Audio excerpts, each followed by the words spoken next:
In this tutorial, I want to go over the color palette, especially the new ability to add in your own color. So one thing that is a little bit confusing about it is it starts off by showing you the RGB value that you have selected, or I think by default it might just show something when I open up and don't have a selected color when I first come in. But the point is that we're seeing RGB here.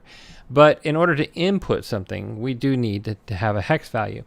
Let's go ahead and find, in fact, I think I have a paste. I can do a color. There's a RGB value there, and you can see that it doesn't like it. It's not going to accept that as input. We need to have a hex value. Now, sometimes your clients don't have a hex value. Sometimes they actually do have the RGB color and not a hex value.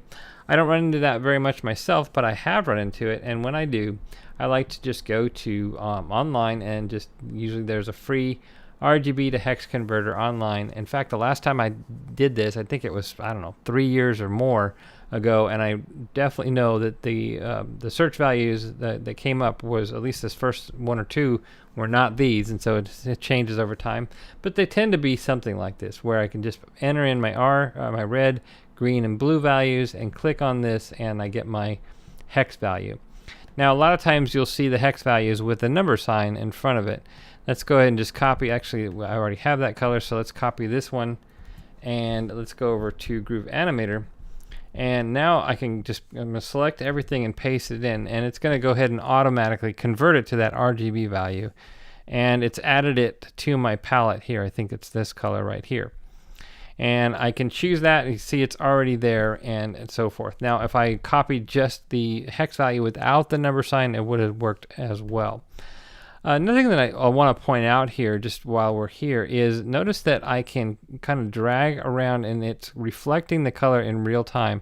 And this can actually be handy when I'm doing kind of more of a freeform design, and I want to just kind of see, right away. I don't want to click and see. I'm just going to go ahead and drag and go, okay, that looks good. And because oftentimes the color needs to contrast with another color and so forth. So just wanted to point out that you can do that kind of in real time and get some feedback on the screen if you're dragging around. So that's another thing that you can do. Or, of course, you can use the pre-existing palettes.